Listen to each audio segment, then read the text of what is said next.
Jackie Chan நடித்த Chinese zodiac வந்து பார்த்துருப்பீங்க. அதில் பார்த்தீங்கன்னா மொத்தம் 12 அனிமல்ஸோட சிலைய வந்து காமிச்சிருப்பாங்க. அந்த அனிமல்ஸோட ஒவ்வொரு தலையுமே வந்து காமிச்சிருப்பாங்க. அந்த ஒவ்வொரு தலையும் பார்த்திங்கன்னா நம்ம சைனாவை பொறுத்த வரைக்கும் அந்த ஒவ்வொரு வருஷத்தில் வந்து குறிக்கிறது தான் வந்து அந்த ஒவ்வொரு அனிமலுமே. மொத்தம் 12 அனிமல் இருக்குது சைனாவை பொறுத்த வரைக்கும். இதில் வந்து கோழி இருக்குது, ஆடு இருக்குது, ட்ராகன் இருக்குது. ட்ராகன் தான் வந்து இருக்கிறதுலே ரொம்ப சக்தி வாய்ந்த அனிமலாக வந்து அவங்க சைனா வந்து கருதுறாங்க. அந்த அனிமல் பார்த்திங்கன்னா ரொம்ப பிரேவாகவும் அப்புறம் அதிக செழிப்பு மிக்கதாகவும் ரொம்ப கான்ஃபிடன்ஸ் உள்ளவங்க அப்படின்ட்டு வந்து தீர்மானம் பண்ணுறாங்க சைனாக்காரங்க. அந்த ட்ராகன் இயர்னு வந்து 1994 அந்த மாதிரி வந்து சில வருஷத்தை வந்து வச்சுருக்காங்க. அப்படி இந்த ஒவ்வொரு வருஷம் பார்த்திங்கன்னா ரிவர்ஸ் ஆகிட்டு வந்துக்கிட்டே இருக்கும். ஒரு வருஷம் பார்த்திங்கன்னா கோழி வருஷம், இன்னொரு வருஷம் பார்த்திங்கன்னா வந்து ஆடு வருஷம் அப்படின்ட்டு வந்துருக்கும். ஆனால் அந்த ட்ராகன் வருஷத்தில் வந்து யார் பிறக்கிறாங்களோ அவங்க உண்மையாலுமே வந்து ரொம்ப சக்திசாலி, ரொம்ப கான்ஃபிடன்ஸ் ஆனவங்க அப்படின்னு வந்து சொல்கிறாங்க. அதே மாதிரி சைனீஸ் ஜோடியாக்கில் பார்த்திங்கன்னா கடைசியில் ஜாக்கி சான் வந்து இந்த ட்ராகன் சிலையை வந்து பிடிக்கிறக்காக வந்து ஃப்ளைட்டில் வந்து குதிப்பார். அவர் மட்டும் தான் சிங்கிளாக வந்து குதிப்பார். மொத்தம் வந்து 3 பேர் இருப்பாங்க அவங்க ஆப்போசிட் டீம்லேருந்து. அதாவது இங்கே ஒரு ப்ரைவேட் கம்பெனிக்கு ஒன்று வேலை செஞ்சுட்ருக்கு. அது எப்படின்னா உலகத்தில் இருக்க உண்மையான சிலை எல்லாத்தையுமே அழிச்சிட்டு அவங்களோட பழங்கால நாட்டுப்பட்ட உள்ள சிலை எல்லாத்தையும் அழிச்சிட்டு இவங்களாம் சொந்தமாக ஒன்று கிரியேட் பண்ணி அதை வந்து மார்க்கெட்டில் விற்றா அதிக விலைக்கு வந்து போகும். அதுக்காக தான் இந்த எல்லா சிலையுமே வந்து இவங்க அழிச்சிட்ருக்காங்க. நம்ம ஜாக்கி சான் படத்தில் பார்த்திங்கன்னா சைனாவை சேர்ந்தவர் தான். ஃபஸ்ட்டு வந்து திருடனாக தான் இருப்பார். இந்த உண்மையான சிலை எல்லாத்தையுமே வந்து ஒரு ஷேப் எடுத்துக்கிட்டு அதோட பார்ட்டிகல்ஸ் எல்லாம் எடுத்துக்கிட்டு அந்த உண்மையான சிலையாட்டமே வந்து உருவாக்கிட்டு இருப்பார்.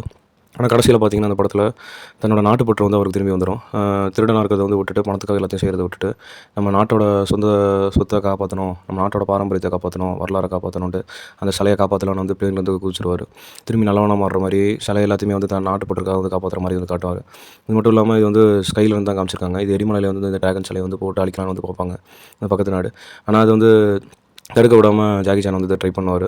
ஈவன் அவர் பேராஷூட்டை போட்டு வில்ல கூடயும் அவர் பேராஷூட்டை போட்டால் கூடயும் அந்த பேராஷூட்டை கூட ரிமூவ் பண்ணிவிட்டு அவர் அந்த சிலையை வந்து காப்பாற்றலாம் அப்படின்னு தான் வந்து கீழே குதிச்சிருப்பார். ஜாக்கி சான் பிறந்த வருஷம் பார்த்திங்கன்னா வந்து குதிரை வருஷமாக தான் இருக்குது. ஆனால் இவர் வந்து இந்த படத்தில் ட்ராகன் சிலையை காப்பாற்றுற மாதிரி காமிச்சிருப்பாங்க. இதனாலே நம்ம ஜாக்கி சான் சொல்லலாம் one of the dragons in China movies அப்படின்னு சொல்லலாம். சைனா வீட்டில் வந்து ட்ராகனாக ஜாக்கி சான் தான் வந்து கருதுறாங்க. கடைசியில் அவர் வந்து அந்த ட்ராகன் சிலைக்காக வந்து போராடி அவர் நாட்டுப்பற்றை காப்பாற்றுறக்க பேராஷூட்டும் இல்லாமல் அவர் வச்சுருக்க அந்த பபுள் ஷூட்டை ஆன் பண்ணி வந்து மலையிலேருந்து கீழே குதிச்சிடுறாரு. அதனாலே நிறைய ஃப்ராக்சர் ஆயிடுது. அந்த ட்ராகன் சிலைக்காக வந்து தன்னோட நாட்டோட பாரம்பரியத்தை காப்பாற்றுறதுக்காக வந்து இவ்வளோ முக்கியத்துவத்தை கொடுத்ததுனால பார்த்திங்கன்னா இந்த படம் பார்த்திங்கன்னா டாப் நம்பர் 2லேயே இருக்குது ஜாக்கி சான் ஃபிலிம்ஸில். நீங்கள் ஜாக்கி சான் அட்வென்ச்சர்ஸ் பார்த்துருப்பீங்க சுட்டி டிவியில். அதில் எப்படி 12 மந்திரங்கள் இருக்கோ அதே மாதிரி வந்து இது 12 சிலையாக வந்து எடுத்திருக்காங்க. மொத்தம் இந்த 12 மந்திரங்கள் 12 சிலை எல்லாமே பார்த்திங்கன்னா சைனா ஹீரோட ஒவ்வொரு அனிமல்ஸ் வைப்பாங்க சைனாக்காரங்க. அதான் வந்து கடைசியில் பார்த்திங்கன்னா அந்த வில்லனை வந்து கொடுத்துட்றான். நீ தான் உண்மையான ஹீரோ அப்படின்னு சொல்லிட்டு வந்து கொடுத்து அந்த சிலையை வச்சிடறான்.